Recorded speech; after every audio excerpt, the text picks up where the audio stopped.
Selamat berjumpa kembali Bapak Ibu Saudari-saudara umat beriman terkasih dalam Tuhan. Salam sehat berlimpah berkat.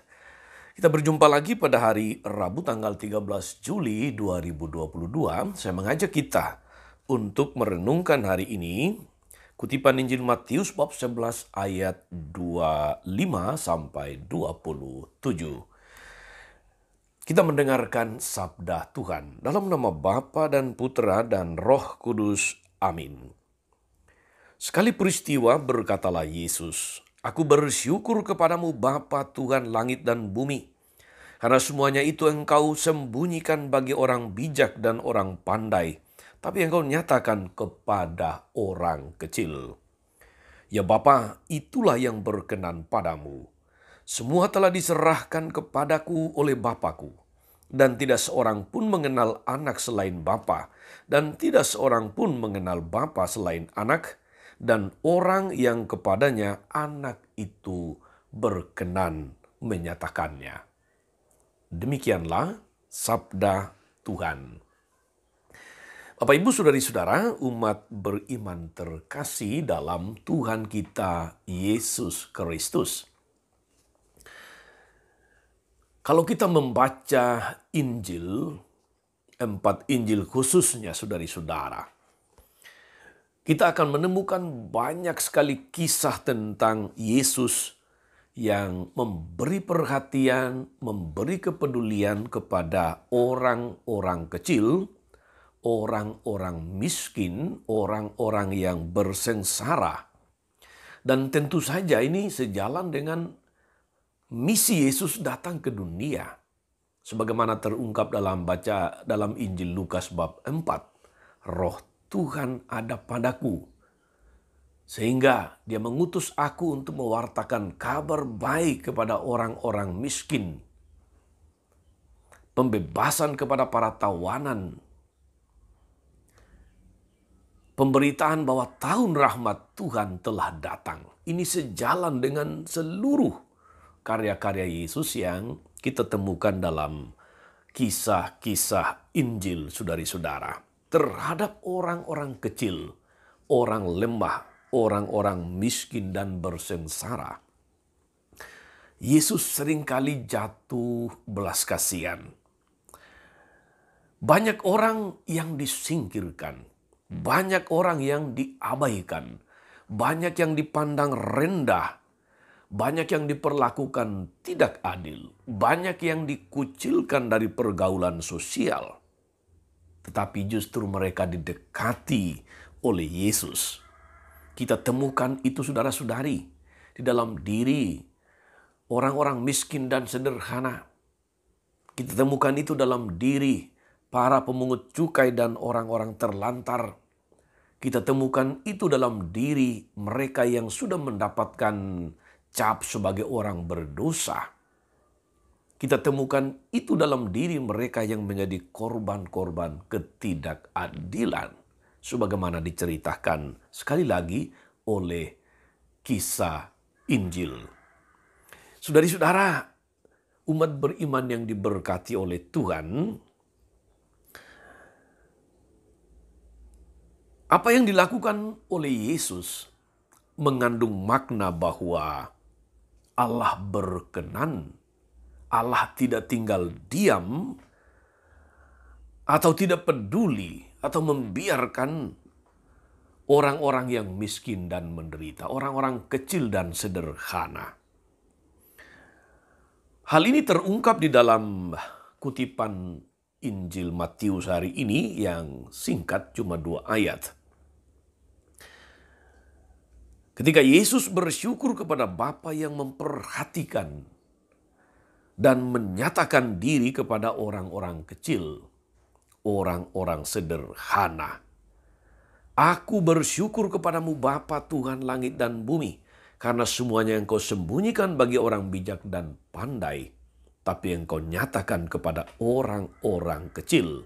Ya Bapa, itulah yang berkenan kepadamu." Rasa syukur Yesus kepada Bapa karena Bapa melalui dia menyatakan diri kepada orang-orang kecil.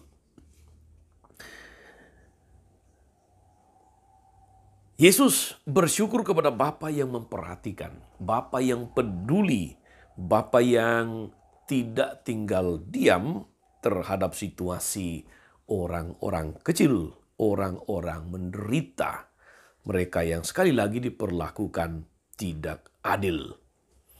Saudari-saudara, umat beriman yang terkasih dalam Tuhan, sikap dan perhatian Yesus kepada orang-orang miskin, orang-orang tersingkir dan menderita sudah layak dan pantas untuk kita contoh, kita teladani.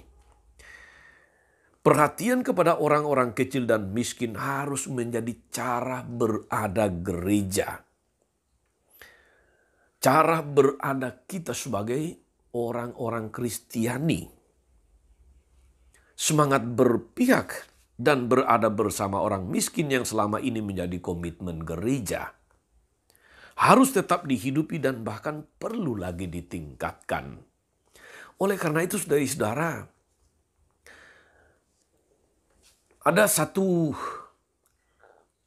katakanlah penegasan yang sangat masuk akal dan saya pikir itu adalah mestinya menjadi jati diri gereja. Semaju-majunya gereja kita, saudara-saudari, sehebat apapun gereja kita, semegah apapun dia, sebanyak apapun orang-orang hebat dari berbagai latar belakang yang menjadi warga gereja kita, warga gereja Anda dimanapun Anda berada. Sehebat apapun manajemen paroki, visi dan misi dan sebagainya, pada akhirnya saudara-saudari, ukuran akan keberhasilan itu menurut saya dan seringkali dikatakan oleh para pemimpin gereja adalah apakah orang-orang miskin, orang-orang yang sederhana, orang-orang yang sering diperlakukan tidak adil di tengah masyarakat, di tengah gereja, juga mendapatkan perhatian dari gereja setempat. Gereja di mana orang-orang kecil ini menjadi jemaatnya, menjadi umatnya. Seharusnya keberhasilan gereja diukur dari bukan soal liturginya yang selalu menarik setiap hari Minggu, khotbah yang hebat dan luar biasa setiap kali ibadah atau misa. Tentu itu perlu dan penting. Tetapi apakah program-program pelayanan gereja yang dilaksanakan oleh gereja melalui struktur organisasinya yang disebut sebagai Dewan Paroki, pengurus lingkungan, atau sel, atau apapun namanya, menyentuh, merangkul orang-orang kecil dan sederhana atau tidak? Menjawab kebutuhan orang-orang miskin atau tidak? Ada satu sentilan yang bagus dari saudara untuk gereja-gereja yang punya begitu banyak finansial, begitu banyak uang, begitu banyak tabungan deposito di bank atas nama gereja. Uang itu datang dari jemaat. Baik yang miskin, pas-pasan, berkecukupan, atau mungkin yang kaya raya. Tetapi ukuran dari uang yang ada di gereja, ya kalau dia datang dari seluruh umat, apapun bentuknya, persembahan, atau kolekte, atau iuran, atau apapun, tujuannya adalah untuk kesejahteraan gereja. Dan ukuran kesejahteraan gereja bukan pertama-tama soal ukuran kesejahteraan para pelayannya. Meski itu sekali lagi juga perlu. Para pekerja patut mendapat upahnya. Tetapi sebesar apapun harta kekayaan gereja, berapa banyak yang dipakai untuk menolong orang-orang miskin lewat macam-macam cara, lewat macam-macam program, lewat macam-macam bantuan. Kalau Yesus sangat mengasihi orang-orang miskin, peduli pada mereka, kita tidak punya pilihan, saudari-saudara, selain berpihak kepada mereka. Dalam segala segi, dalam segala perspektif, dalam segala makna, ukuran pertanyaan kita bukan soal berapa banyak pengikut gerejamu, berapa banyak duit yang disimpan di dalam akun-akun gereja, bukan. Tetapi berapa banyak jemaat, umat, lebih-lebih yang miskin, yang menderita, yang tertolong oleh gereja. Sebab kalau tidak begitu, saudari-saudara, kita mengkhianati Tuhan Yesus yang punya hati kepada orang-orang kecil dan sederhana. Kepada mereka yang tidak diperlakukan dengan adil. Mereka yang disingkirkan dari pergaulan sosial. Mereka yang cacat, yang sakit, dan sebagainya. Saudari-saudara, umat beriman yang terkasih, orang-orang kecil dan lemah, yang miskin dan bersengsara, mereka yang sederhana maupun yang terkucilkan, mendapatkan perhatian, mendapatkan kepedulian, belas kasih dari Tuhan. Kepada mereka, Yesus menunjukkan belas kasih, berpihak kepada mereka. Cara pandang dan pilihan Yesus ini seharusnya sekali lagi menjadi juga cara pandang dan pilihan kita sebagai pengikut Yesus. Kita harus berani memihak kepada mereka, berani mengambil tanggung jawab, perhatian, rangkulan, sentuhan kepada mereka. Tentu kita bersyukur, kita bergembira, berbahagia, saudari-saudara, gereja dipenuhi oleh macam-macam lembaga yang berkarya, yang melayani orang-orang kecil sederhana, orang-orang miskin di gereja. Ada yang disebut sebagai seksi sosial. Di tingkat yang lebih tinggi di dalam struktur keuskupan ada komisi PSE, pengembangan sosial ekonomi.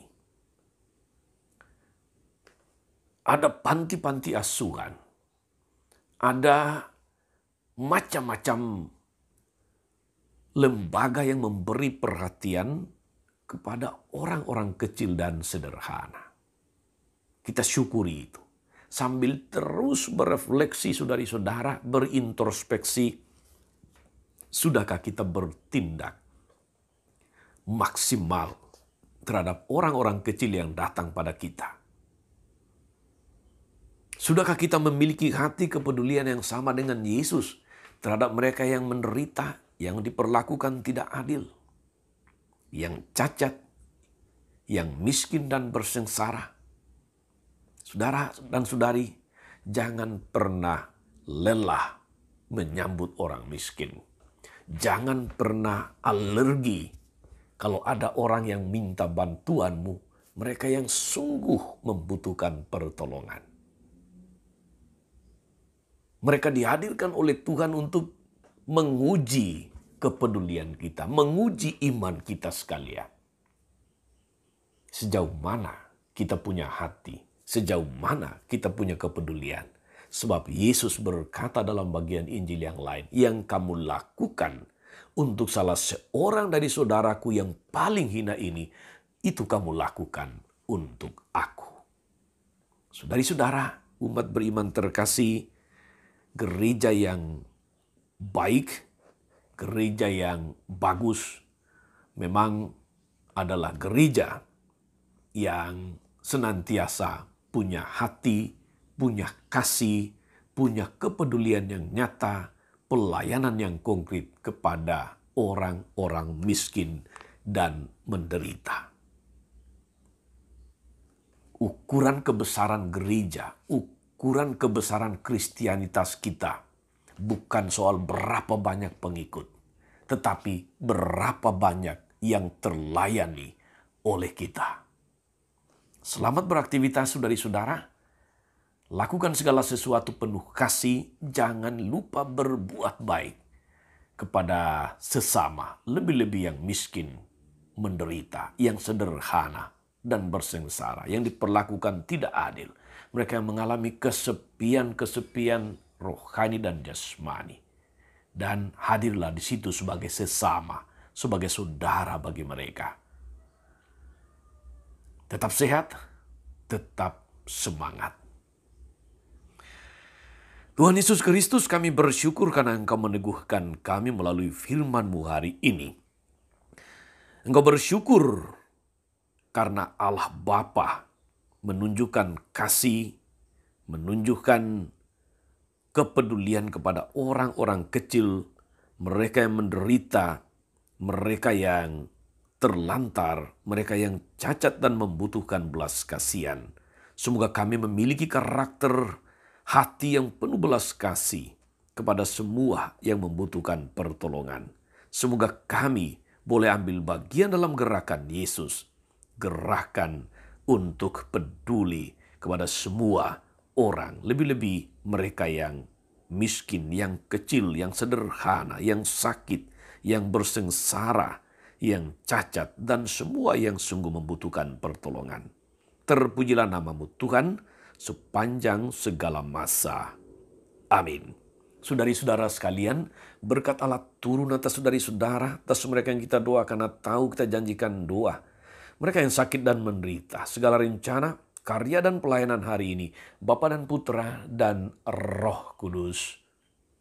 Amin. Jangan lupa like, subscribe, nyalakan lonceng notifikasinya. Salam 52, Tuhan memberkati.